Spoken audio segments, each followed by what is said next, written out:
gudoomiyaha gobolka Sool Mustafa Cabdi Ciise Shiina ayaa maanta kala wareegay laba dhul oo banaan hooyo Xaliima Xasan Cali oo kamid ah mas'uuliyiinta caafimaadka gobolka Sool. dhulkaas ay ugu deeqday in laga dhiso xarumaha caafimaadka laba xaafadood aan hore u lahayn, xarumaha xanaaneynta hooyada iyo dhallaanka.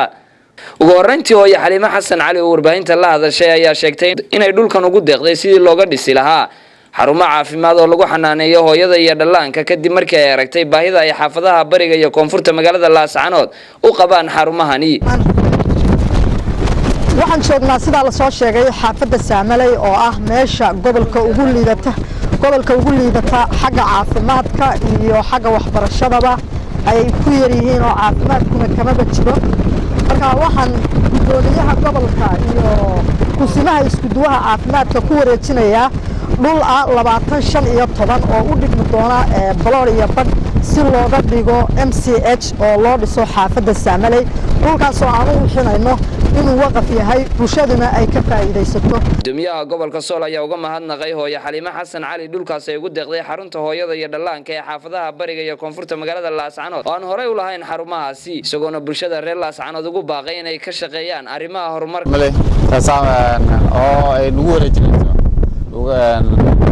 Xaliima Xasan oo qof runtii muwaadinada oo maanta laba dhul oo laan ka dhisay ugu wareejin doonta taasi oo ah iyadana maartay in ku dayasho mudan oo lagu daydo aqri adduun ay ajar ka helayso ilaahay ugu bedelay halka ka soo saartay maartay wax u dhaama muwaadiniinta wax looga baahay runtii inay ku deeqaan waxyaabo maartay dadku ka wada faa'iideysanayaan oo ay public order isticmaalayaan danta guud runtii aad baan uga mahadcelinayaa muwaadinimada waad mahadsantahay baan leeyahay inaad nagu wareejiso ummadana ku wareejiso dhulka una dambe waxaan rajaynayaa dadku inay ku wada deedaan Xaliimo oo ay maaragtay u soo jeestaan horumar iyo danta guud.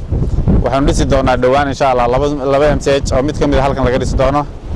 waxaan rajaynayaa inay dadku ka faa'iidi doonaan insha Allah. Soomaalidu waxay ku mahadnaqaan waqaf walba ku fardiyan naagba waqoodo. waxaan ugu mahadnaqaynaa gudoomiyaha cusub ee waxqabadka ilaa roogaga ilaa MCH-da waxqabadka jaan cusub la jaan qaaday insha Allah bilmilaha kala gudoomiyaha maxamed saayid sida ka badan dadaalka ilaahay ku sifaday. waxaan halkan uga mahadcelinayaa Ugaasa Xasan oo sidaad arkaysaan bixisay laba dhul oo laga dhisayo MCH laba xaafadood oo kamid ah magaalada ka bixisay.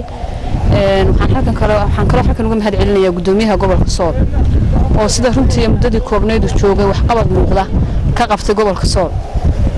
sida garoonka Cabdi Bilo kale labadan MCH saaka la dhagax dhigayo wada 6 kiiloomitir aad iyo aad baan ugu mahadcelinaynaa. waxaan madaxweynaha Jamhuuriyadda Soomaaliland leenahay hadeer aad noo keentay gobolkan gudoomiyihiisa aad keentay gudoomiyada ayar oo ka fikiraya horumarka gobolka.